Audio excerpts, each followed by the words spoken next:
Welcome, everyone. Thank you for attending our town hall entitled Rock of Ages, a town hall on the Wakasa Public Letter. Tonight, we will be discussing the Wakasa Memorial Stone as well as the sacred site. We will also be giving an overview of the public letter that was open from September 22nd until October 31st of this year, which was available for people to sign in support of preserving our history. First, we would like to dedicate this program to the nearly 2,000 ancestors, including Mr. Wakasa, all of whom our community lost during the years of confinement. We also would like to honor the memory of 5 advisors and members of the Wakasa Memorial Committee who have passed away since 2021 when the committee was founded, including historians Roger Daniels and Art Hansen, preservationist Mary Urshima, Topaz survivor Akemi Ina, as well as Topaz descendant Martha Nakagawa. I would also like to include the memory of my great-grandfather Hitsuji Araki, who passed away in Topaz 6 days after Mr. Wakasa was murdered. If you'll all please join me in a moment of silence.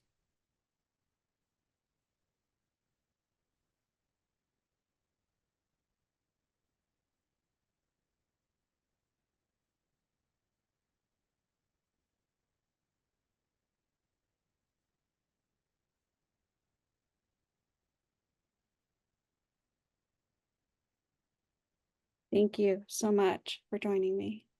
Now, I would like to introduce our guests for this evening. Patrick Kayashi. Patrick was born at Topaz. He spent much of his career working on social justice issues. He was one of the first directors of Asian American Studies at UC Berkeley.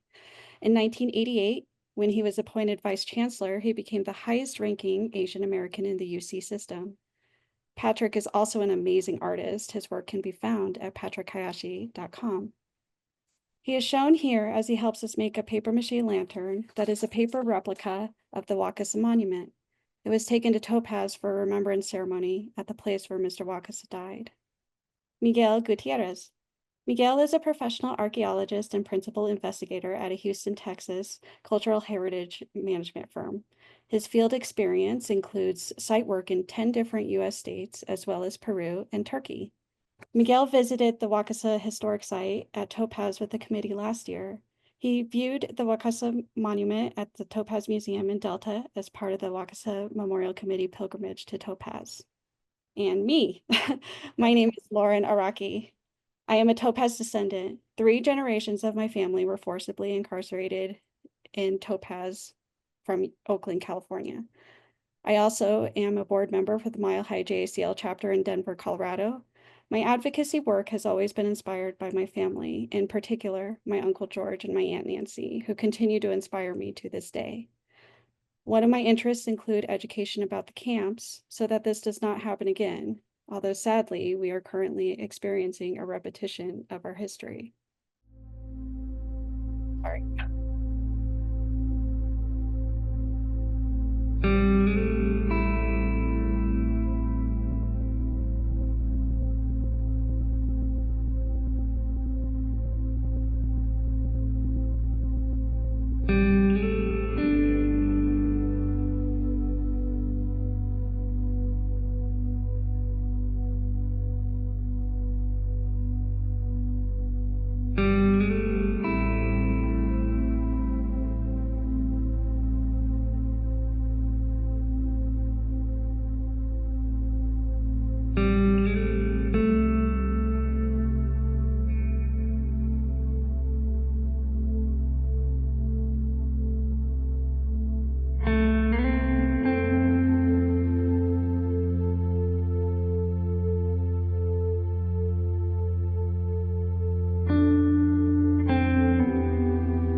And now, Patrick would like to make some opening remarks.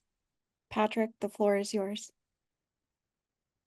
For me, this is personal. My parents, like most Nisei, didn't talk much about the camps. But when I was 7, my mother told me the story of Mr. Wakasa.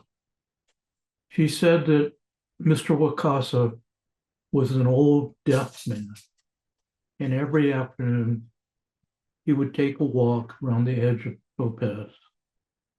One day he saw a beautiful flower on the other side of the fence, and he reached through the fence to try to get it. The guard in the watchtower ordered him to back away from the fence, but he couldn't hear him. Mr. Wakasa couldn't hear him, so the guard shot and killed him. At the time, I didn't understand why my mother was telling me this awful story. She had always taught me to try to get along with everyone. But with this story, she seemed to be telling me something else. She seemed to be telling me to be wary, to not trust people, especially white people. This confused me.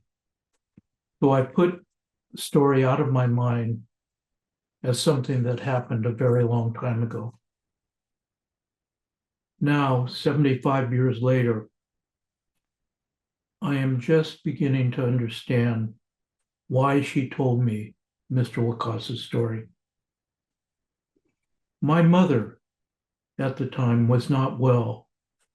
She had a rheumatic heart, and I think she sensed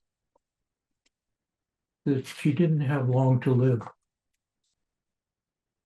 By telling me Mr. Wakasa's story, I think she was trying to prepare me for life after she was gone, to prepare me for a world in which I would face racism, hatred, and violence, just as she had. But she was not just warning me to be vigilant. She wanted me to do more than think of Mr. Wakasa's murder. She wanted me to think about the man himself, to ask, who was Hatsuaki Wakasa? We know that he studied at Keio University, one of the most prestigious and progressive universities in Japan. And maybe that's why he had a picture of Abraham Lincoln in his room in Topaz. We don't know why he came to California. We don't know what his dreams were. We don't know who he loved or who he was. And we don't know much about the landscape gardeners who built a 2,000-pound monument to bear witness to Mr. Wakasa's life and his death. Camp authorities ordered them to destroy the monument. But rather than destroy the monument, the Issei landscapers decide to bury it so that decades later, we could find it. And what do we know about the 2,000 people who attended Mr. Wakasa's funeral? How did the women feel as they folded hundreds of paper flowers to honor his memory? And what did they feel as they draped their flowers over his coffin? And why did the army set up machine guns at the funeral? And why did the Issei and Nisei men come armed with rocks, with 2x4s, and steel pipes? What was in their hearts? How would they contain their grief and their rage? What would they do? They all knew that 6 months earlier, at Manzanar, soldiers shot and killed protesters. Now, we've all been part of large, angry mobs. We've all seen how things can turn deadly in a heartbeat, just as they did at Manzanar. But something different happened in Topaz at Mr. Wakasa's funeral. 2,000 people began singing Rock of Ages. Some sang in Japanese, some in English. Rock of Ages, left for me, Chitose no Iwayo, let me hide myself in thee. This is a Christian hymn, but its message transcended Christianity. Whenever people sing together, something always miraculous happens. In all protest movements, people always sing together. Because when we sing together, our hearts start to beat together. And this is what happened at Mr. Wakasa's funeral. People's hearts started to beat together, and their anger and grief turned into feelings of community strength and community solidarity. These are the feelings we must now try to emulate. As we all know, there have been sharp disagreements between the Topaz Museum and the Wakasa Memorial Committee about how to treat Mr. Wakasa's monument. I would like to suggest something in the spirit of reconciliation. For the moment, I suggest that we try to put our disagreements aside and focus on larger issues.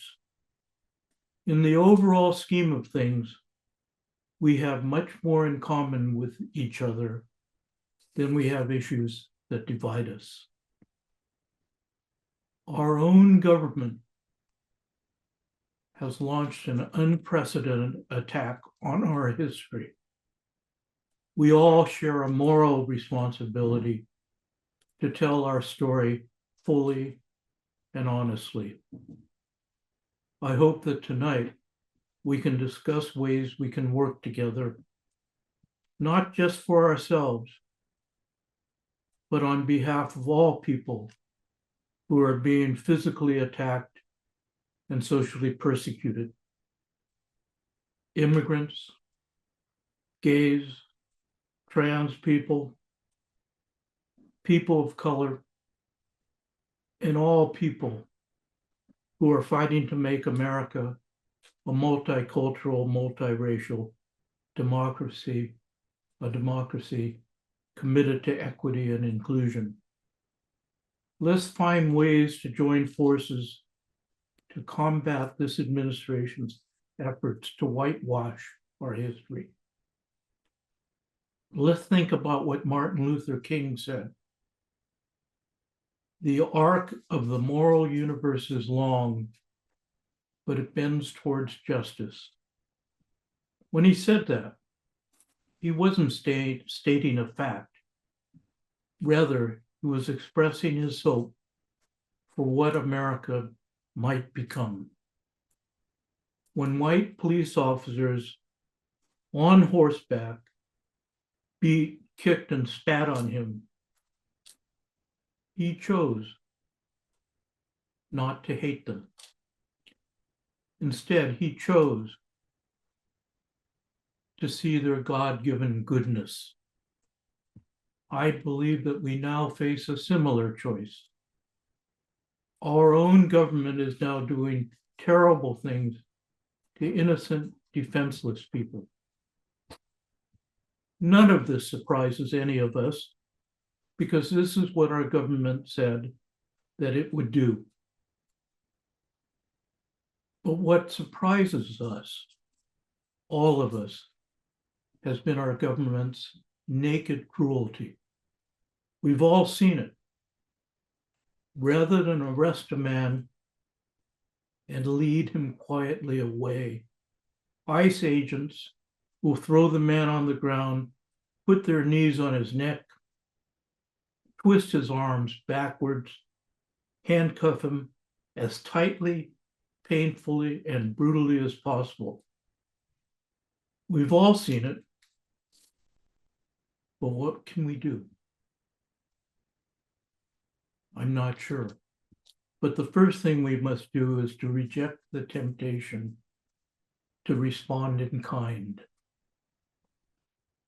James Baldwin said that when faced with inhumane cruelty, we must hold in our mind forever two absolutely contradictory ideas. First, we have to accept life as it is and people as they are. This means we must accept violence and racism as commonplace. But Baldwin said that the second idea is of equal power. We must never accept such injustice and inhumanity as commonplace. Rather, we must fight against injustice and inhumanity with all our might. And this fight, he said, must begin in our hearts. We must fight to keep our hearts free of hatred and despair. And that is what we are all doing tonight. The first thing we must do is insist that our individual stories and the story of our community be told fully and honestly. We can begin by drawing inspiration and strength from Mr. Wakasa's monument. When the Issei landscapers created their beautiful monument, when their hands touched it, they touched it with love. The love that went into the making of Mr. Wakasa's monument created within it the power to evoke powerful feelings in each of us. It has the power to evoke deeply personal memories. Whenever we think about Mr. Wakasa's monument, we always think about our parents who sacrificed their lives to make our lives better. Whenever I think about Mr. Wakasa, I think about my mother. During the summer, my mom would work the swing shift at Hunt's Cannery, pitting peaches. This was hard work for everyone, but especially for my mother, who had a rheumatic heart. Her heart was so weak that as she stood pitting peaches, her blood would pool in her legs, and they would ache painfully throughout her 8-hour shift. My father didn't want her to work, but she insisted, because that was the only way she could buy school clothes for my brothers, Gerald and Norman, for my sister Marilyn, and for me. Hunt's Cannery was just 5 blocks from our house. My mother always told my father that she would walk home. She wanted him to get a sleep because he worked 2 jobs. During the day, he worked as a gardener. But every evening and every weekend, he worked to put back our family's nursery, which had been vandalized and trashed during the war. At the end of every day, he was always tired, weary. But he would always set his alarm for midnight and pick up my mother when her swing shift was over. Why did my mom and dad work so hard? Like all of our parents, they guided their lives with the Japanese precept, kodomo no tameni, for the sake of their children. I believe that it is our moral responsibility to follow their moral example. Let us all work together to make the world a better place for the sake of the Onsei, the Gosei, and all the generations to come. And we can draw inspiration from the Holy Quran. The Quran says we must respond to hatred with beauty. And that is exactly what we have been doing. The Wakasa Monument has inspired us to make films, create art, write books, convene conversations, and to build community. After Mr. Wakasa was murdered, people reported seeing a ball of fire in the night sky.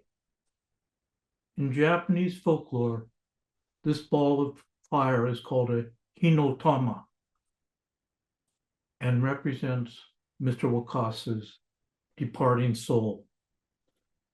Here's how poet Brandon Shimoda described it. The ball of light that bounced above the concentration camp held in its patience the memory of the unusual flower the Japanese man was reaching for when he was shot. Like everyone who has been inspired by Mr. Wakasa's life, Brandon's words are said not with bitterness and resentment, but with tenderness, with grace. Tonight, we invite the Topaz Museum Board and everyone else who wishes to join your voices with ours. Let's work together to make sure that Mr. Wakasa's monument is treated with the respect that it has earned and with the tenderness and grace it deserves. Let us all fight so that Mr. Wakasa's monument can stand as a testament on behalf of everyone who cares about social justice and human dignity. Thank you.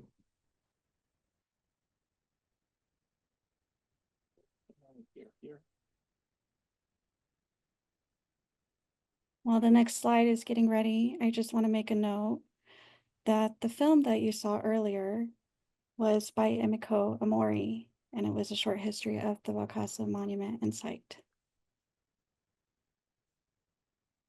And now we go on to the letter. The letter was published to the Topaz Museum Board in the hopes of charting a path forward. Thanks to the immense support from community members and allies, we can report that we are now at a total of 1,209 signatories.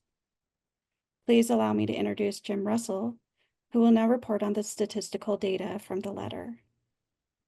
Thank you, everybody, for joining us. These are some compiled numbers on people who signed the letter. There's, in many cases, people who had ancestors or were survivors from multiple camps. So this isn't something where you add up the numbers. It's more that just people had associations with these different camps in different ways. So, for example, it's quite common. We have a high number here for Tule Lake because people were transferred in and out of Tule Lake into other camps. And so those people are counted in some cases twice or three times in the numbers. But here are WRA camps, and then in addition, we have DOJ military camps such as Crystal City and Santa Fe, where people also had either ancestors or were survivors from those places in total. And this is not a duplication, this is the actual number. There were 41 survivors of the various camps, such as Patrick, who signed the letter, including in other people's cases, an association with the Hawaiian camps. There were two people who were in Crystal City who were brought there from Peru, who are still survivors. There were 9 people who had ancestors in various Canadian camps.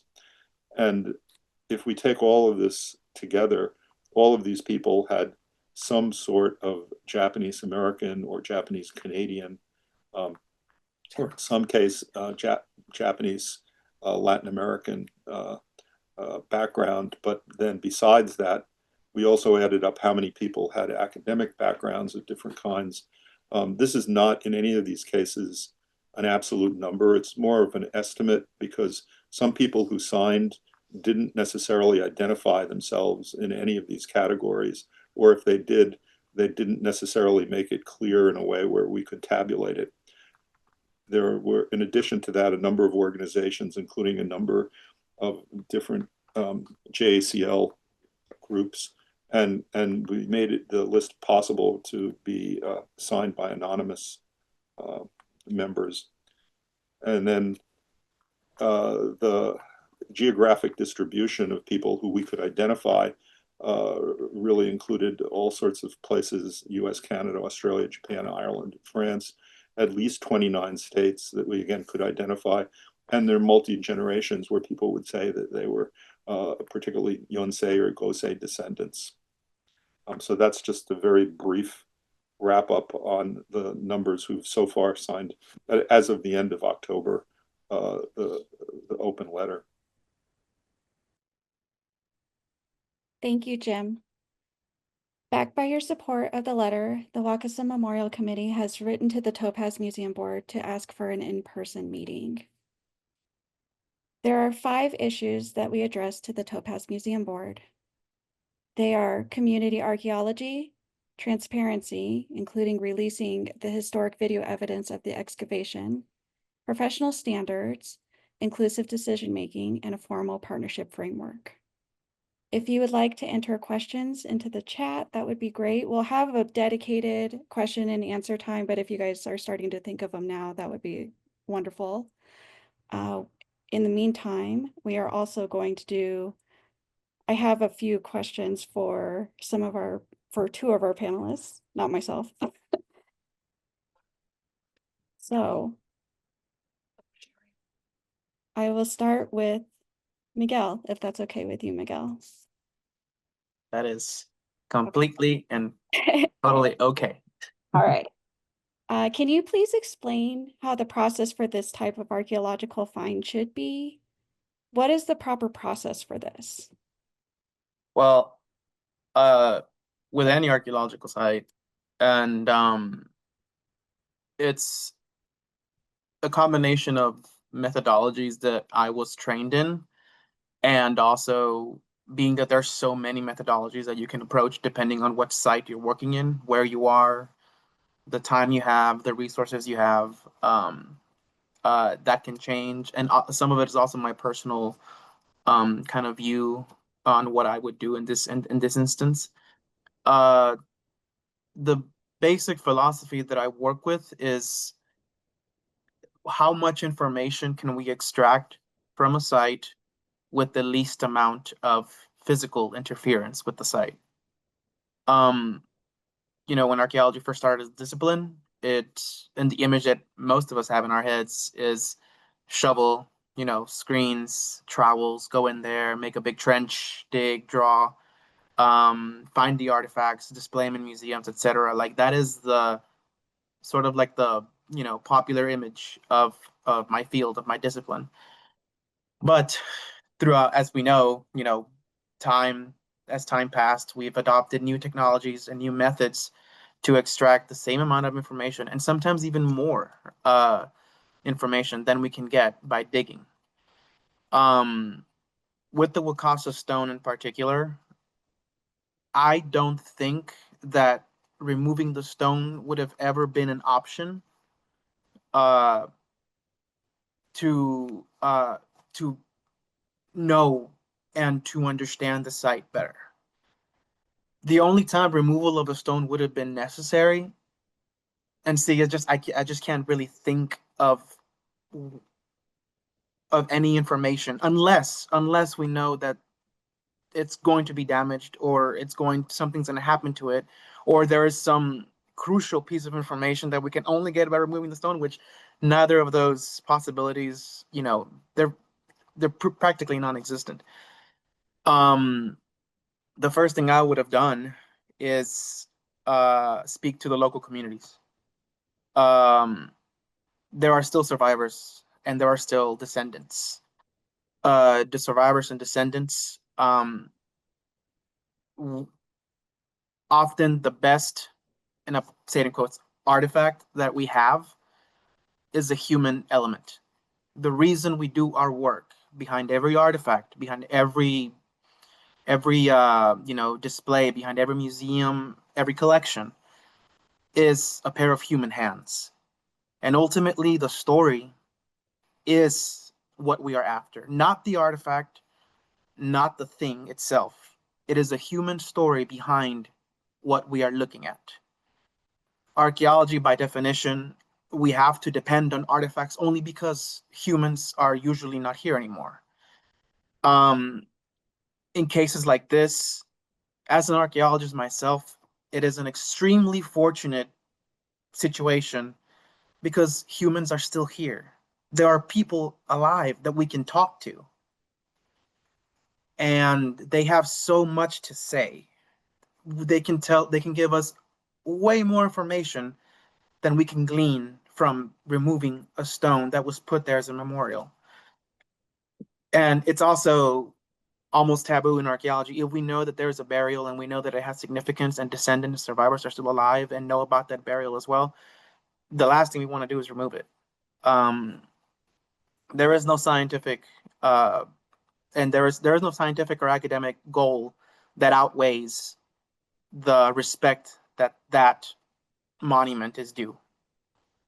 There is no question that is important enough to warrant removal of that stone, which is why I said earlier, I really just can't think of any reason why removal of the stone would have been necessary.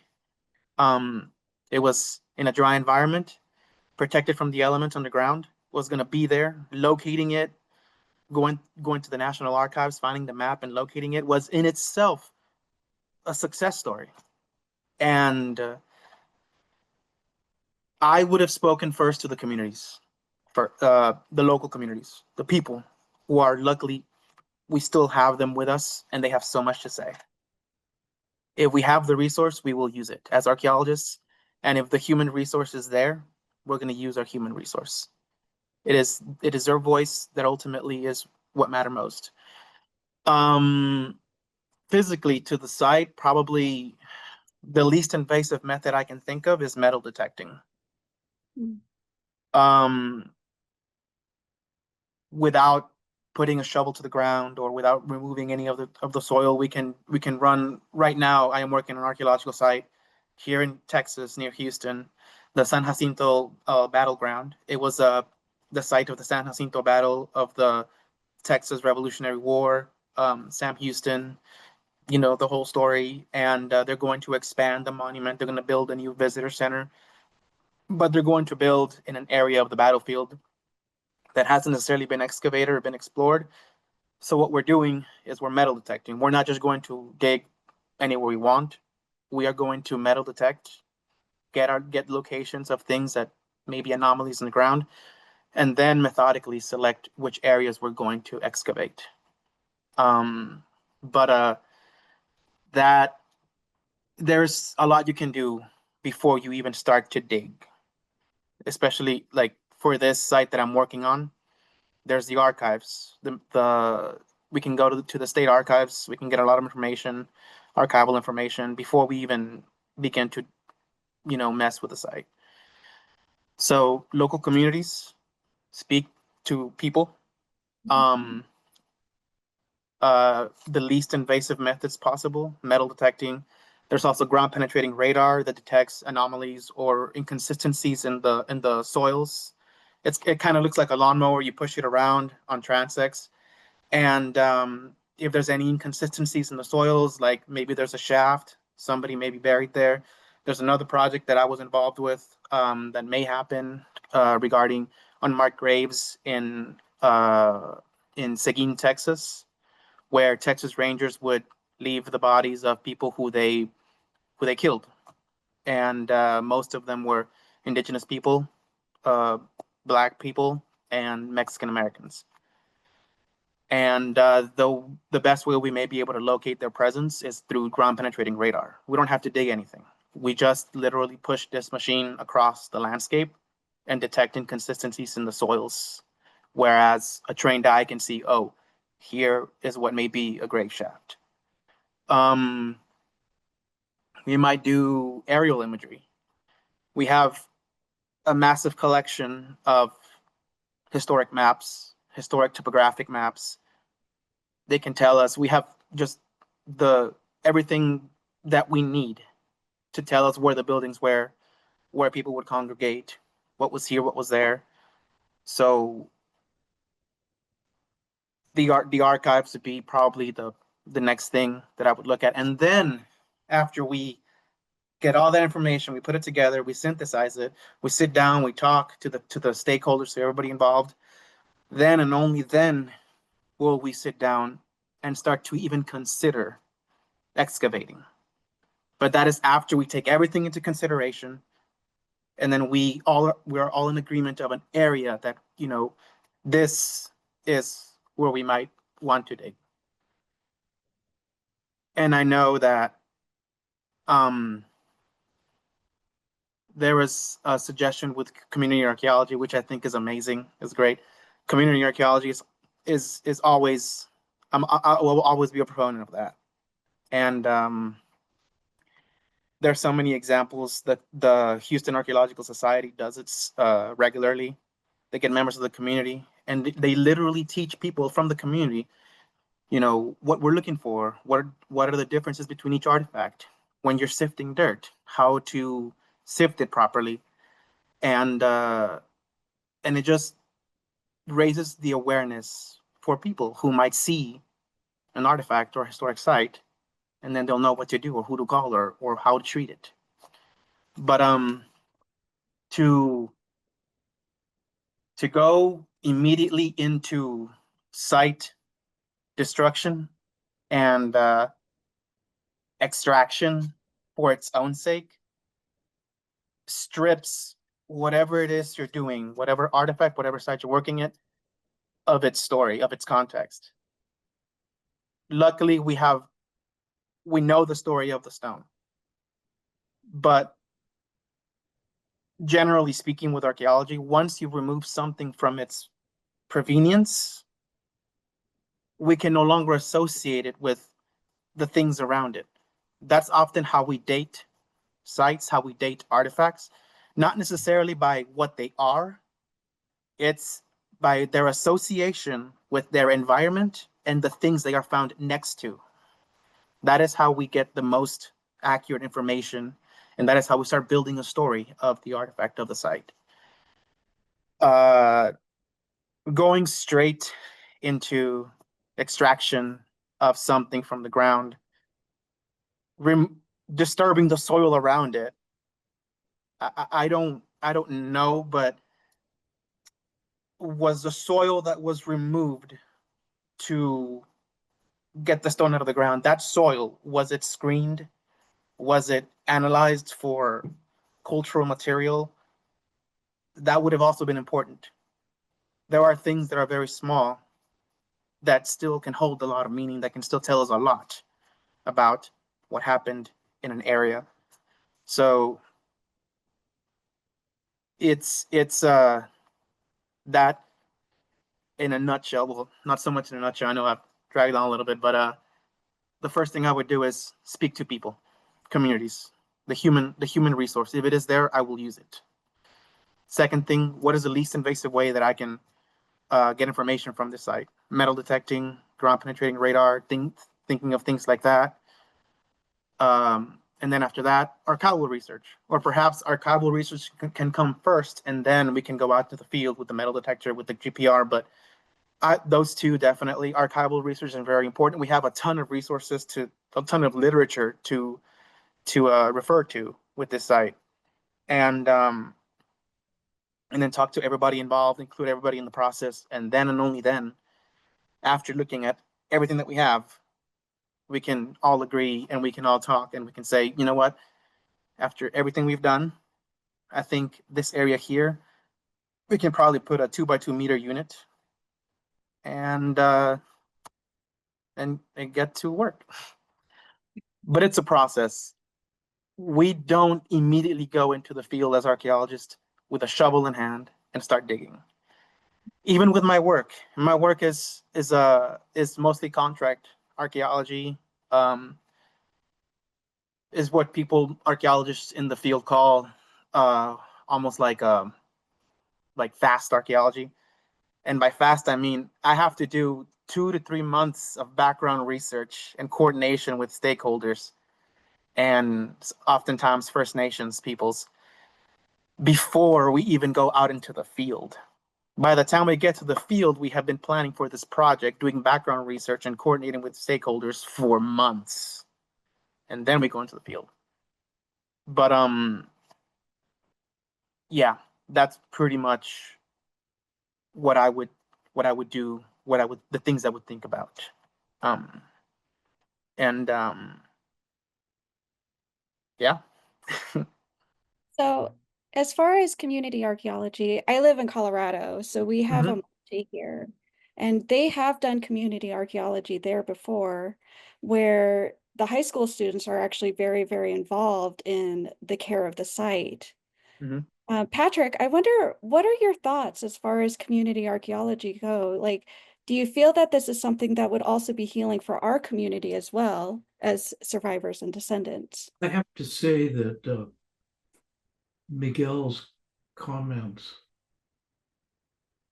increased my understanding of how archaeology is done by about 1,000%. And as I listened to you speak, Miguel, the word that kept coming up was respect. That archaeology and archaeologists have a responsibility to do their work with a respect for the people whose artifacts they're investigating. And you've given me a lot to think about. You know, I think a lot of my understanding of archaeology comes from Harrison Ford. And, Same. I mean, I'm not gonna lie. I have dressed up as Indiana Jones for a Halloween or two, but no, that's completely understandable. For a lot of us, I mean, in school, when I was in school, and even afterwards, a lot of our formative years were because we found Indiana Jones running around with a whip and punching Nazis. So that was the process for a lot of us. Yeah. I'm also curious, Miguel, can you kind of talk to us a little bit about how the video of how the stone was extracted, can you tell us what that could tell archaeologists today, even though it's already been extracted from the earth? Yeah. So Sorry, I'm going to make you talk a lot. it's okay. It's okay. So the first thing that we try to determine when we're trying to make a plan for an excavation, a survey, is often what areas within this area of interest that we're looking at have been disturbed. often, especially with my job, with my career, we only have a limited budget and a limited timeline. And so that being the case, we have to be very selective and we have to judge our options very carefully, because we're not gonna, if we have time to dig only one area and there's two to pick from, one of them has been disturbed and dug up and completely just, you know, obliterated by a machine, and the other hasn't been touched yet. It's still pretty much intact. There's still native vegetation on it. Nothing has been built on it for 100 years. We're gonna look at the intact area. So knowing exactly what was done in terms of where the machine went, how much dirt it moved, which areas were disturbed, that can tell us where to focus our energies, where to focus our efforts in terms of an excavation or just a survey. When I go and do a project in the field, and let's say we have to dig a small test pit every 100 meters, and we have 16 test pits to dig. 4 of those test pits are next to a highway. They're right on the side of the highway. That slope, you know how highways are usually raised up a little above the normal ground. That slope there, that is dirt that may not even be originally from there. That's dirt that's been disturbed. And yet we have 4 tests that are supposed to go in there. We will maybe dig them at 100-meter intervals, knowing that this is entirely disturbed. We're not going to get deep enough to find anything, but we're going to do it because it's our due diligence. We're still going to do it. We're still going to look and see what we find. But then we get to an area that's next to an existing archaeological site, a body of water, and a high point in the landscape. Our plan calls for 2 tests in that area. Well, we might shorten those intervals from 100 meters to 30, making it maybe 6 tests instead of 2, because that is a high probability area. So knowing what was done here at this site in terms of the disturbance, you know, exactly how much was mixed around, that can help us determine which are high probability areas and which are low probability areas. So yes, it would be very important to know exactly what was done when that stone was removed, for us to kind of determine that. So yeah, that's more or less the methodology that I would operate under. But we need to know what areas were disturbed and what areas are intact. And obviously, I would look at historic maps. I would look at topographic maps from the U.S. Geological Service, and look at what has been done at that site over time. For example, the road that's there now. But we also have to take into account more recent disturbances, and a machine going in there removing a stone from the ground is a major disturbance. And as an archaeologist, you know, we would like to know where it went. Maybe it moved some more dirt on its way to move the stone. Maybe it moved some things around. You know, we don't know, because we don't have access to the footage. We don't have access to any plans that may have been drafted to remove the stone.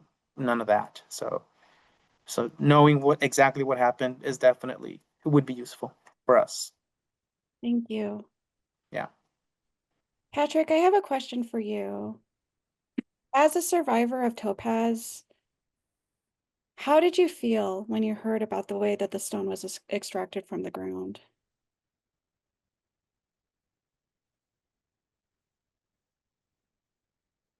A strange mixture of sorrow and rage. And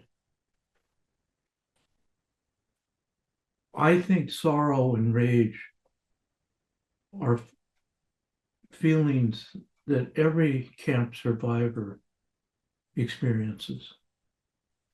And partly because of our culture, and partly because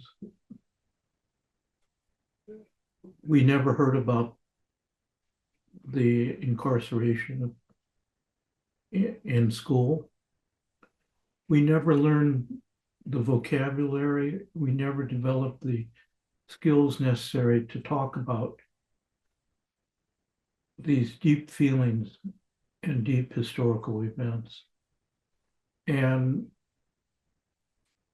I think that one beneficial aspect of all of these events is that we're now talking to each other in deep ways. We're now making new friendships, learning new things, and there's been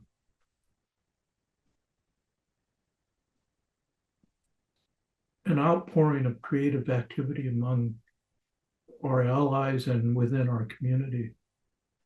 And when I think about on whose behalf we're working, I always come up with that we're working for future generations. So all this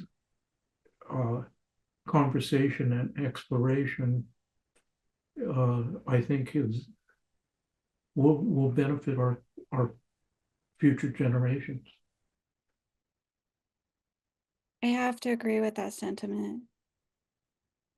And the fact that you said sorrow and rage, it really echoed with me as a descendant myself. My family, my father especially, he never talked about camp. I knew he was there, and when I asked him about it once, he kind of pushed me off to the side and said, I don't really want to talk about it. I was there, yeah. But I could tell that he did not want to talk about it. So when Nancy had told me myself about how the stone had been extracted, I felt like a part of my heart had been extracted as well. It was very hard for me to hear. So I definitely can, and I felt anger too, anger at knowing that I felt like I was pissed off. Honestly, I was really pissed off about it because I felt like it was a slap in the face to my family. And my great grandfather died in Topaz, and it just felt like a total slap in the face to my family without having a ceremony there, or other Japanese Americans are finding out what should have happened. So I definitely echo that sentiment. So I was going to transition into the Q&A from the audience. If anybody has any questions, please enter it in the chat. Let's see here. I do see Biff has a question. 3. If this happened to this monument, how is everything else being collected from the site? How is it being documented and by whom? How do we know this isn't still happening? We don't. Yeah, that's the thing. We don't. Ultimately, from my understanding, the museum board owns this property, the site, and any looting that may be happening, any trespassing, at night when nobody's looking. I don't know if they have a security system set up. I don't know if they have maybe like, a sign that says no trespassing, museum property. But without the proper guardrails in place, we just don't know how much the site has been disturbed. We don't know who may be going out there night after night, just kind of getting what they want. Often that is why, as archaeologists, we tend to be very wary of kind of like divulging exactly where we have sites and artifacts. And that is the dichotomy between my philosophy as an archaeologist is this is a science and discipline that belongs to the people. This is our shared cultural heritage. I will not hesitate to tell you everything that I can, everything that I know, and then I will be eager to hear your thoughts and your ideas. And it's an exchange to better understand our human past. It is not from me to you. It is not like I don't deign to tell somebody, share my expertise. When I go into an exchange, it is exactly that, an exchange, because I know that the person I'm speaking to has also something to offer. They are, after all, humans just like me, with their own perspectives, their own histories, and their own interpretations of history. Um, so it becomes kind of like uh, a conundrum when somebody wants to know exactly where something is. What are your intentions? You know, it becomes kind of especially in a site where this is a space that is not necessarily my purview. There are still survivors and descendants. How it is not on me to tell somebody where something is, knowing that there are people who this matters a lot to. And that is more than anything else the most important thing. I don't I'm I have I won't compromise the integrity, potentially compromise the integrity of a site, um if the people who are most invested in it, in this case descendants and survivors, don't have a say. If the Wakasa stone had never been removed and somebody goes up and says, uh that Nancy finds the map. We know exactly where it is, but it's not been removed yet, and somebody wants to know exactly where the stone is. I would be hesitant to tell you where it is. I would tell you everything I know about it and what happened, and the amazing story, because ultimately that is the real thing that matters, the story, the history. The stone is very symbolic. It's part of that story. But I would be how would the descendant and surviving communities feel if I just divulged the location of a stone that is very important to them, knowing that the people who are asking about the location don't probably have their best interest in mind? So it becomes kind of like a lot of people in the past, not only to me but just to archaeology in general, have accused us of being very secretive, and what exactly is that you have found? You're not telling us all your secrets. And then people have popularized it in shows like Ancient Aliens. Oh, archaeologists, they don't tell you what they're doing. Like, we will tell you everything. um but it becomes difficult with exact locations, because it's one of those things where we have to take into account protecting the site, and we have to help as a whole understand that it's not the artifact of the site, it's a story. And the story we'll extract, we will share with everybody, anytime, anywhere, 100%. Everything we know about this site, I will share with you. Here are all these books, all these papers, my own opinions, my own interpretation. It's all yours. Thank you. But yeah. I also see that Chris Hirano has asked a question. If a descendant of Mr. Wakasa or of the individuals who buried the stone wanted to remove and claim the stone for their own, would an archaeologist endorse or allow it? Interesting question.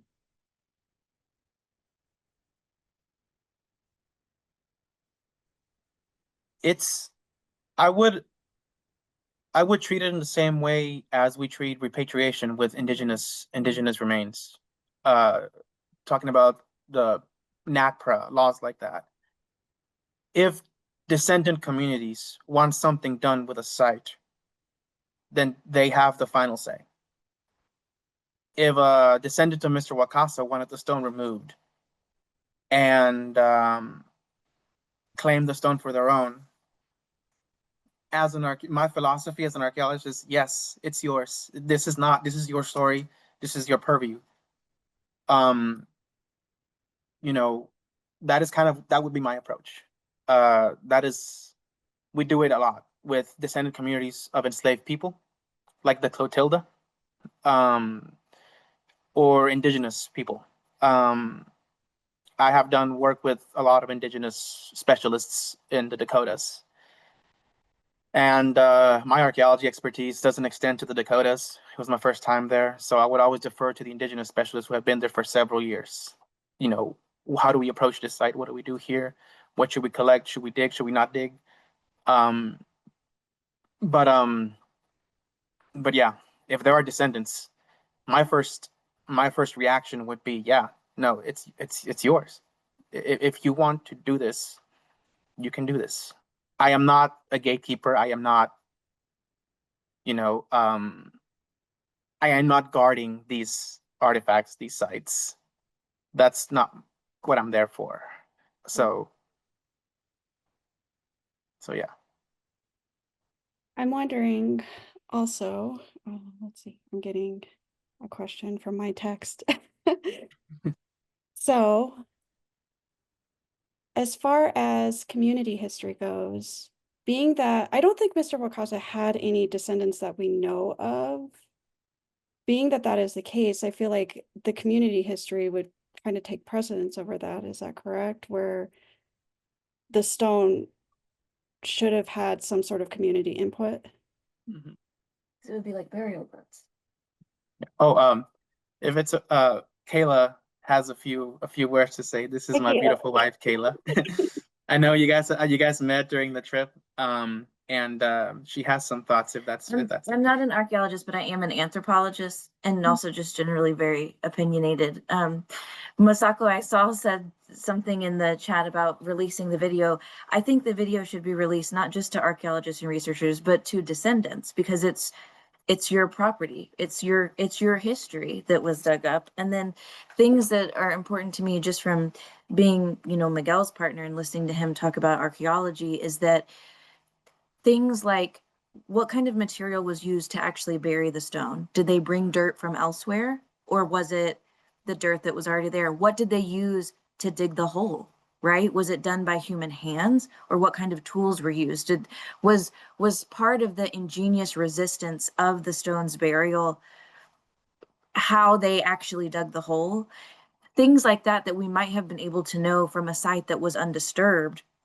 By doing a methodical archaeological dig, we no longer have the opportunity to do. But we might be able to glean some insights about that kind of thing from the video.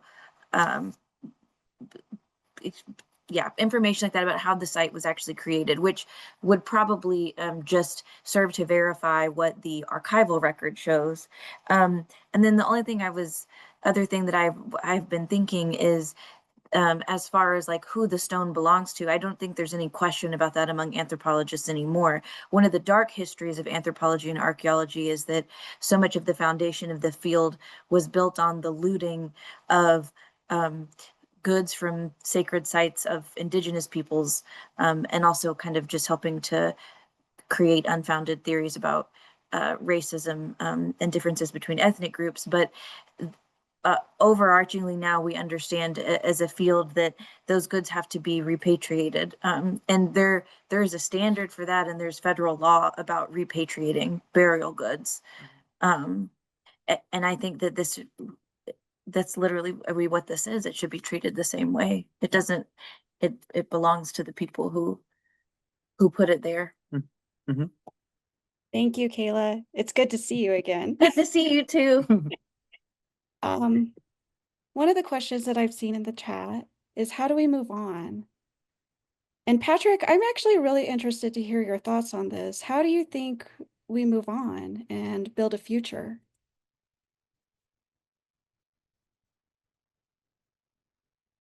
I'm not sure.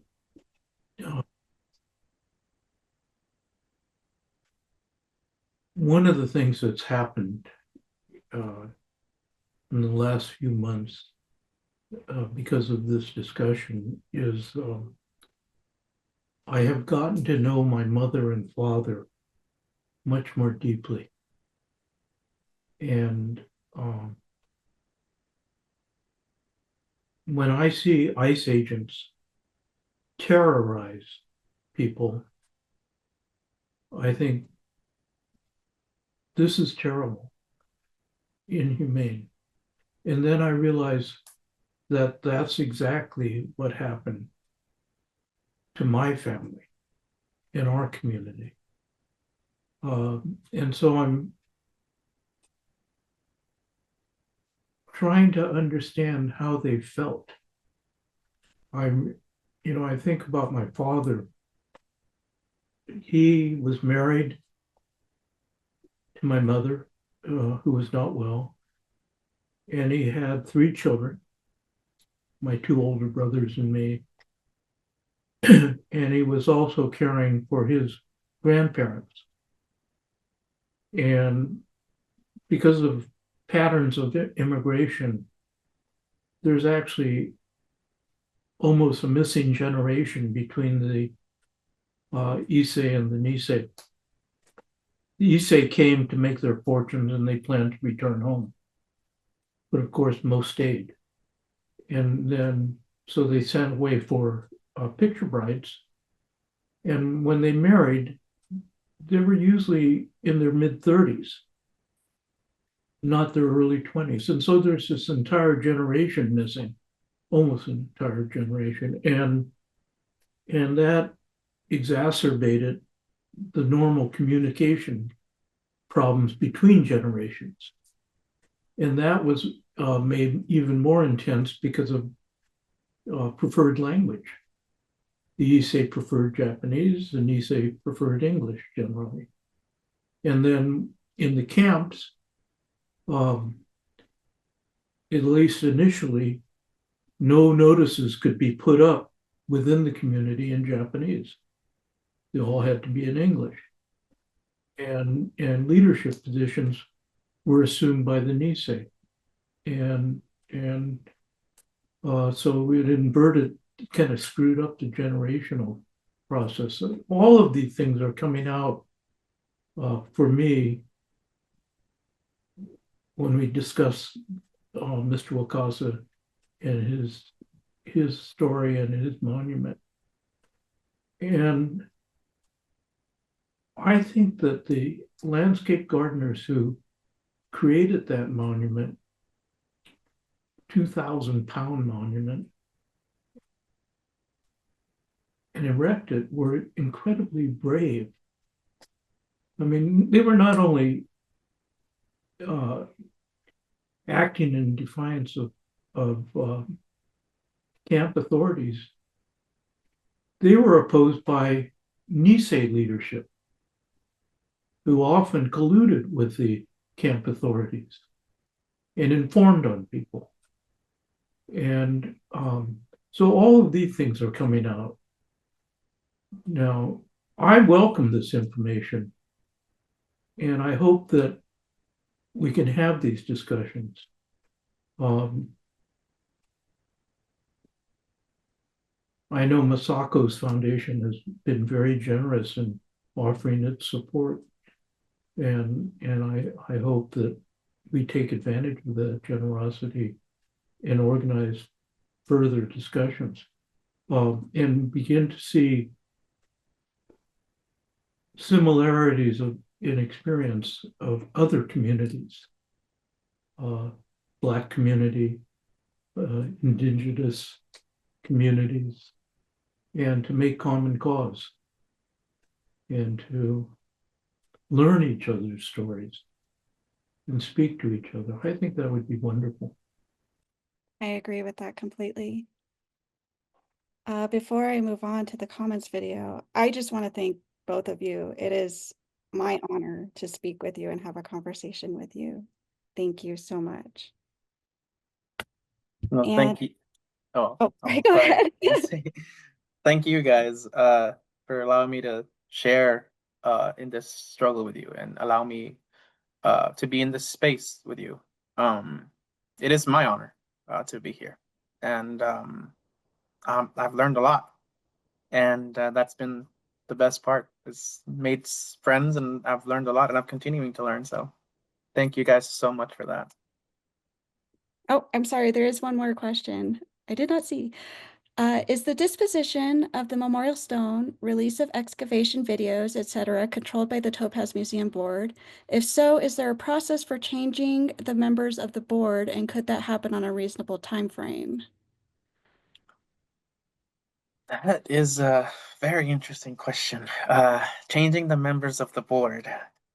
I am not, honestly, I am not familiar with the process of the machinations of the Topaz Museum Board specifically, and what would have to happen for leadership to change or anything of that effect. What I do know, what has always been my opinion from the beginning, is that I think the museum board needs to understand that if they work with the community, if they work with survivors and descendants, they can only win. It is to their benefit to work with the survivors and the descendants regarding the stone, the site, how to care for it, what can be done, preservation. The Houston Museum of Natural Science, they revamped their entire uh, displays and their section of the Hall of the First Americans. And they did it by centering indigenous voices. Every panel you see, every artifact you see has been described by an indigenous representative. What went up on display and what came down, what was put, the text in those panels was done with indigenous representatives present. If Topaz does something similar with the stone, with the site, while we have such a precious resource, the human resource, we still have survivors with us and we have descendants with us. Literally, a museum can ask for nothing better. They can ask for no better opportunity. This is a golden opportunity for the museum. If they do that, all they can do is just, they have nothing to lose and everything to gain if they do that. I know, as an avid museum goer myself, if I go to a museum and I see a panel that says, this was created, this museum display, or this was created with the help of survivors of the incarceration camp, of descendants of the incarceration camp. Everything you see here was we worked together, we coordinated. If I see something like that, it'll only make me want to go again and again and again.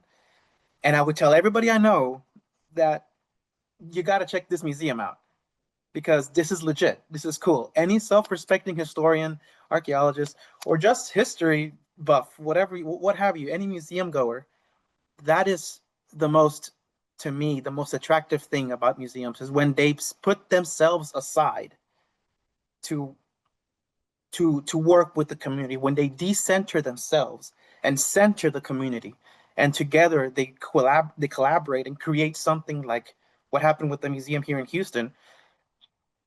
You know, I don't know, I can't think of a better opportunity for the Topaz Museum Board. I don't know the politics of the intricacies of the board, what can be done. Maybe we can change leadership.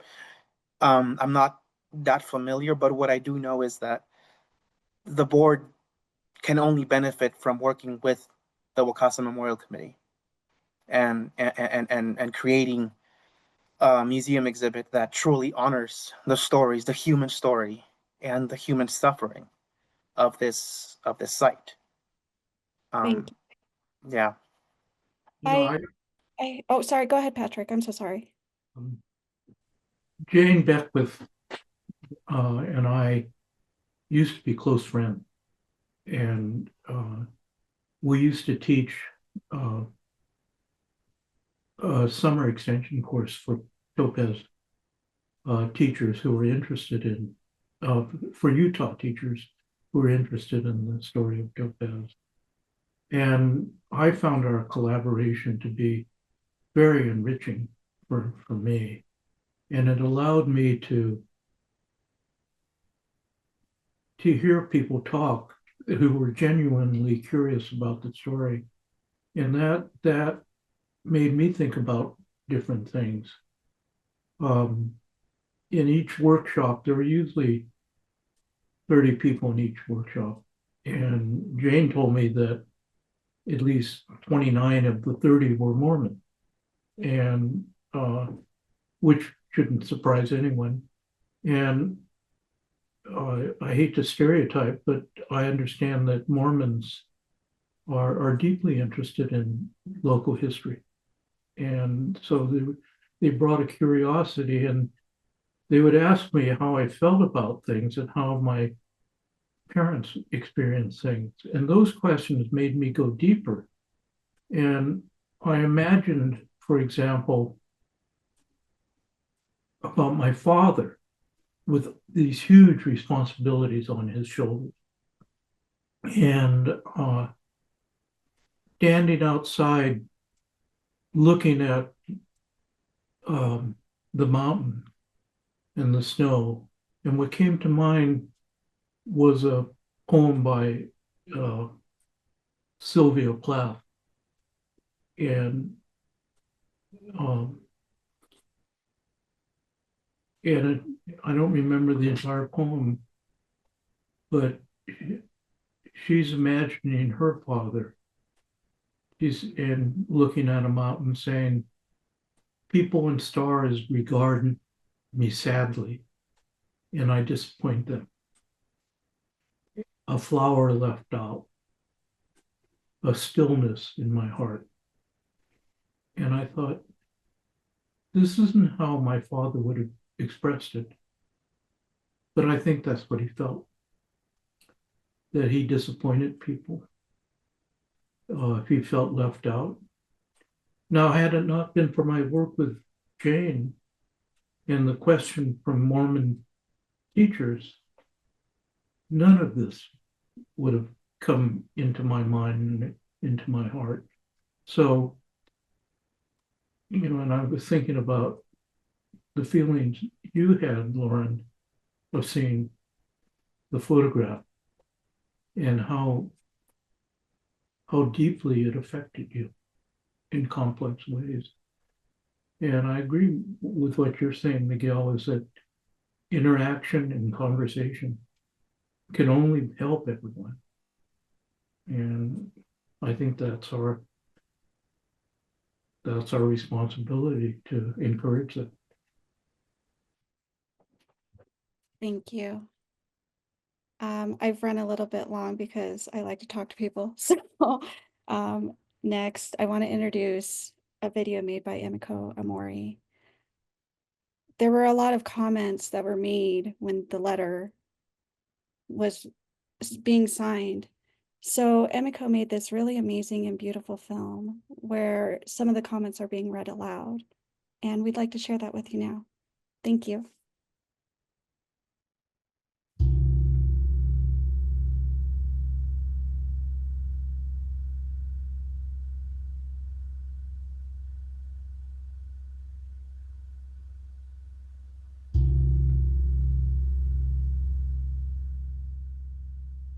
My name is Toda Saito. We were assigned to Block 36 upon our arrival to Topaz in September of 1942. Our address was Barrack 6, Block 36, Unit C and D. James Wakasa was our neighbor in Barrack 7. I remember him because he had a dog and he was a nice man. We ate at the same mess hall and we used the same latrine. And I remember the evening he was murdered. It was April 11th, 1943. The trauma of that experience has lasted my entire life to my age 88 today.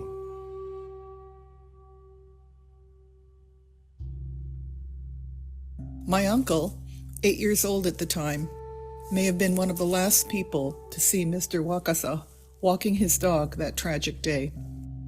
My uncle and his friends often saw Mr. Wakasa walking his dog, but on this day, minutes after walking by Mr. Wakasa, my uncle did not see, but became frightened at the sound of a gunshot and ran back to the family barrack. My grandmother took my uncle to the funeral memorial service held on April 19th, 1943. My young uncle was deeply traumatized by the murder of Mr. Wakasa and had nightmares for many nights afterward. Yuri Miyagawa. Could anything be more important than preserving the history of those deemed disposable? Physical remains tell a story. Learning that story can initiate caring. My name is Ronald Keno, and I was an internee at Topaz internment camp. I am the only living witness to the killing of James Wakasa. This despicable act of violence and racism should never be eliminated from history. The James Wakasa story and Memorial Stone remains one of the most powerful chapters of Japanese-American wartime protest and mourning. Its preservation and place in public history deserves the highest respect from a team that combines Topaz Museum personnel, Japanese-American camp descendants, archaeologists, and educators dedicated to Japanese-American wartime historic preservation. What happened to James Wakasa is a hugely important part of the incarceration story that absolutely must be preserved. This is beyond covering up history. This is erasing forever our history. I believe museums should respect the wishes of the local communities on which they depend and serve. The Wakasa Memorial Stone doesn't just represent Mr. Wakasa. It represents the entire Japanese American community that fought and continues to fight the unjust treatment of anyone considered an other. It is vitally important that this piece of history is not buried again. What happened was atrocious. A memorial is a reminder to learn from our mistakes and to remember the unjust suffering that was inflicted upon others. We must not and cannot stand idly by while this happens again. Let's atone for our mistakes, not hide them, and allow our fellows and descendants to benefit from such knowledge. The story of America's concentration camps and the imprisonment of Americans of Japanese descent has become little more than a footnote in history. Future generations need to understand that racism and fascism are part of the nation's history. This is our legacy. When one of our voices is silenced, it impacts all of our stories. We must never forget and never repeat this horrific part of American history.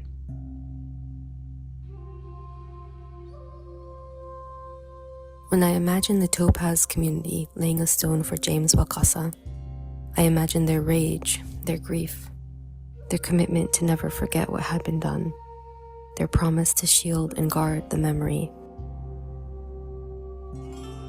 I imagine them burying the stone with protective love. I imagine them setting the stone knowing that the descendants of Topaz would return to find it, that it would speak to them for the unspeakable, for the things beyond words. The stone and the history and memory that it carries should have been left to the stewardship of the descendants of Topaz. They have been robbed of the opportunity to receive whatever message was buried with it, to hear and speak and to act accordingly for the healing of the community. The stone was not a mere object, it was a sacred cry to remember and a precious heirloom of agency and resistance. While the forced removal cannot be undone, what happens next will mean so much for the descendants of Topaz. I wish for them to have the chance to restore dignity to the stone and to process together the grief of Wakasa's murder towards their healing. Star Sumie Miyata.